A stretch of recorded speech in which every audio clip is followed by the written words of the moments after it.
வணக்கம் மக்களே, கத்தரிக்காயுடைய மருத்துவ நன்மைகளை பற்றி தான் நாம் இந்த பதிவில் பார்க்க போகிறோம். கத்தரிக்காயில் நீர் சத்து, பொட்டாசியம் இருக்கிறதால ரத்தத்தில் சேரக்கூடிய கொழுப்பை குறைக்கிறதுக்கு கத்தரிக்காய் ரொம்பவே உதவி செய்யுது.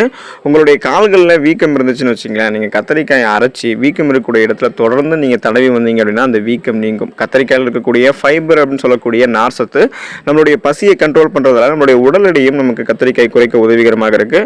ஸோ இப்படி நிறைய பலன்களை கத்தரிக்காயில் சொல்லிக்கிட்டே போகலாம். கத்தரிக்காயில் என்னென்ன விதமான ஊட்டச்சத்துக்கள் நிறைந்து கொண்டு கத்தரிக்காயில் நமக்கு நிறைய மருத்துவ பலன்களை தருது அப்படின்னு சொல்லிட்டு நம்ம விரிவாக பார்ப்போம். அதை பற்றி பார்க்குறதுக்கு முன்னாடி இந்த வீடியோக்கு ஒரு லைக்கை கொடுத்துட்டு இந்த தகவலை உங்களுக்கு தெரிஞ்சவங்களுக்கும் ஷேர் பண்ணுங்கள்.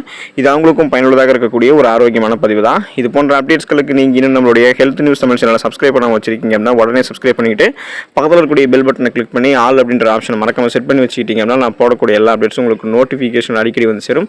சரிவாங்க மக்களே, இப்போ வீடியோக்குள்ளே போயிடலாம். நீங்கள் கத்தரிக்காயை தொடர்ந்து எடுத்துக்கிட்டீங்க அப்படின்னா உங்களுடைய நாக்கில் உண்டாகக்கூடிய அலர்ஜியை வந்து பார்த்தீங்கன்னா நீங்கள் கண்ட்ரோல் பண்ணிக்கலாம். அதாவது அந்த அலர்ஜி இப்போ வரும் பார்த்தீங்கன்னா நாக்கில் வரக்கூடிய அந்த அலர்ஜியை கட்டுப்படுத்துறதுக்கு கத்தரிக்காய் ரொம்பவே உதவிகரமாக இருக்கும்.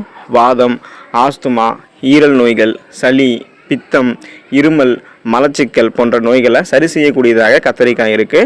உங்களுக்கு இந்த மலச்சிக்கல் பிரச்சனைலாம் இருக்குது அப்படின்னா கூட நீங்கள் அதை வந்து கத்தரிக்காய் எடுத்துக்கும் போது அந்த ஃபைபர் சத்து உங்களுக்கு கிடைக்கும். ஸோ கத்தரிக்காயில் ஃபைபர் சத்து இருக்குது, நீர் சத்து இருக்குது. இதனால் உங்களுக்கு மலச்சிக்கல் பிரச்சனை குணப்படுத்தப்படும், வராமலும் தடுக்கப்படும். ஹை பிபி அப்படின்னு சொல்லக்கூடிய உயர் ரத்த அழுத்தத்தை நீங்கள் குறைச்சி இதய நோய் பாதிப்பு உங்களுக்கு வராமல் தடுக்கக்கூடியதாக இருக்கிறதுக்கு நீங்கள் கண்டிப்பாக கத்தரிக்காய் எடுத்துக்கலாம். ஸோ உங்களுடைய பிபி அதிகமானாலும் உங்களுக்கு இதய நோய் வந்து ஏற்படும். அதனால் உங்களுடைய அந்த ஹை பிளட் ப்ரெஷர் இருக்குது பார்த்தீங்களா, ஹை பிபி, அந்த உயர் ரத்த அழுத்தத்தை நீங்கள் கண்ட்ரோல் பண்ணிக்கிட்டீங்க அப்படின்னாலே உங்களுடைய இதய நோய் பாதிப்பு வராமல் தடுக்கலாம். அதுக்கு நீங்கள் கத்தரிக்காய் எடுத்துக்கோங்க. பெருங்குடல் புற்றுநோயிலிருந்து கத்தரிக்காய் உங்களை பாதுகாக்குதுங்க மக்களே. நீரிழிவு நோயையும் கண்ட்ரோல் பண்ணுது. நீங்கள் கத்தரிக்காய் தொடர்ந்து எடுத்துக்கும் போது உங்களுடைய பிளட்ல சுகருடைய அளவு கண்ட்ரோலாக இருக்கும். நீங்கள் தொடர்ந்து கத்தரிக்காய் எடுத்துக்கும் போது உங்களுடைய பிளட்ல சுகருடைய அளவு குறைய ஆரம்பிக்கும். ஸோ சுகர் பேஷண்ட்ஸ் எல்லாம் கண்டிப்பாக கத்தரிக்காய் எடுத்துக்கோங்க. நீரிழிவு நோய் இது உங்களுக்கு கட்டுப்படுத்தும்.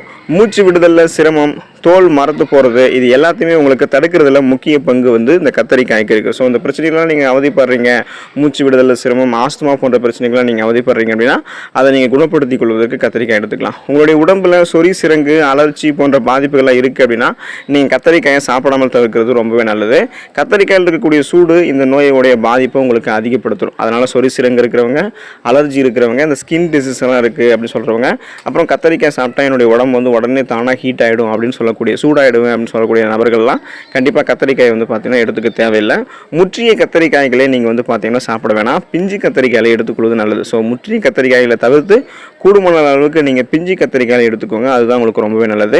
கத்தரிக்காய் வந்து உங்களுடைய பசி உணர்வை வந்து தூண்டும். ஸோ உங்களுக்கு பசி உணர்வை தூண்டி உடலுக்கு வந்து வலு சேர்க்கும். அதனால் வந்து இந்த பசியின்மை பிரச்சனைலாம் இருக்கிறவங்க கத்தரிக்காய் எடுத்துக்கிற மூலமாக தானாக நீங்கள் சாப்பிட ஆரம்பிச்சிருவீங்க. அதிக விதைகள் வந்து இந்த கத்தரிக்காயில் இருக்கக்கூடிய விதைகளை நீங்கள் தவிர்க்கிறது ரொம்பவே நல்லது. ஸோ ஏன் அப்படின்னா அந்த முற்றிய விதைகள் வந்து உங்களுக்கு அரிப்பை ஏற்படுத்தும். அதனால் நீங்கள் குறைவான விதைகள் கொண்ட கத்தரிக்காய் வந்து எடுத்துக்கோங்க. ரத்தத்தை சுத்திகரிக்க கத்தரிக்காய் உங்களுக்கு பயன்படுகிறது. கத்தரிக்காயில் இருக்கக்கூடிய குளோரோஜெனிக் அப்படின்னு சொல்லக்கூடிய அமிலம் சிறந்த ஆன்டி ஆக்சிடென்ட்டாக செயல்படுது. இது உங்களுடைய உடலுக்கு நோய் எதிர்ப்பு சக்தி, இம்யூன் பவரை வந்து பார்த்தீங்கன்னா தருது. ஸோ இம்யூன் பவரை, உங்களுக்கு இருக்கக்கூடிய இம்யூன் பவரை இன்க்ரீஸ் பண்ண ஆரம்பிக்குது. இதனாலே உங்களுக்கு பலவிதமான நோய்கள் இருக்கக்கூடியதாக இருந்துச்சு அப்படின்னா அதை நீங்கள் குறைச்சிக்கலாம். பலவிதமான நோய்கள், சீசனாக அட்டாக் ஆகக்கூடிய நோய்கள் எல்லாத்தையுமே நீங்கள் வராமலும் தடுத்துக்கலாம். ஸோ அதுக்கு நீங்கள் கத்தரிக்காய் எடுத்துக்கலாம். கத்தரிக்காய் உங்களுடைய மூளையினுடைய செயல்திறனை அதிகரித்து நினைவாற்றலை அதிகரிக்க செய்யுது. உங்களுடைய மூளையின் செயல்திறனை அதிகரிப்பதன் மூலமாக எதையுமே நீங்கள் ஈஸியாக கற்றுக்கொள்ளக்கூடிய திறன், உங்களுக்கு ஒரு எபிலிட்டி, உங்களுடைய மூளையினுடைய கெப்பாசிட்டி வந்து பார்த்தீங்கன்னா அதிகரிக்க ஆரம்பிக்கும். நீங்கள் நுண்ணிய செயல்பாட்டாளராக வந்து பார்த்தீங்கன்னா திறமோட செயல்படுவீங்க. அதுக்கு நீங்கள் கத்தரிக்காய் எடுத்துக்கலாம்.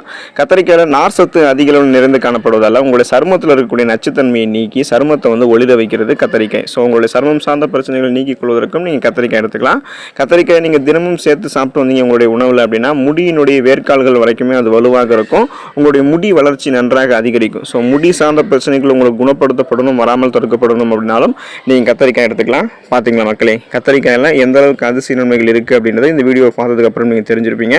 ஸோ எந்த மாதிரி நபர்கள்லாம் கத்தரிக்காய் சாப்பிடணும், எந்த மாதிரி நபர்கள்லாம் கத்தரிக்காய் சாப்பிடக்கூடாது அப்படின்ற தகவலும் இந்த வீடியோவில் உங்களுக்கு இருக்குது. இந்த வீடியோ உங்களுக்கு பயனுள்ளதாக இருக்கும்னு நினைக்கிறேன். நீங்கள் கத்தரிக்காய் சாப்பிடுங்க, உங்களுடைய உடலை ஆரோக்கியமாக வைத்துக்கோங்க, நலமோடு வாழுங்க. அடுத்த வீடியோ சந்திப்போம். நன்றி மக்களே.